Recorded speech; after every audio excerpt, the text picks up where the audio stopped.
2026 оны таны хувийн топ 3 гарсан бол энэ жил таны олонний өмнө гардаг тоо.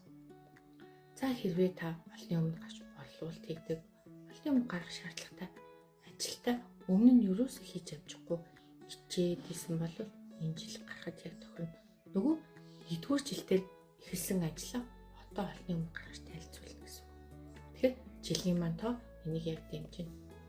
За үүнээс гадна гэр бүлтэй, ээжтэй, эмэгтэйчүүдтэй холбоотой, хүүхдүүдтэй холбоотой зүйлсүүд бас өрнө. Эндээс бэлэн байх хэрэгтэй. Бас бүтээл сэтгэлгээ энэ жил маш өндөр байна. За тэ гэр бүлүүд хүүхдтэй болохыг хүсэжсэн бол энэ жил бас болох магадaltaй. За ингээд яг энэ мэтлэнгээр эх жилээ төлөвлөе гэх юм бол энэ 7 хоногийн хагас бүтээсээр 2 хоногийн суралт болох нэ. Тэрэнд орж ирээд төлөвлөд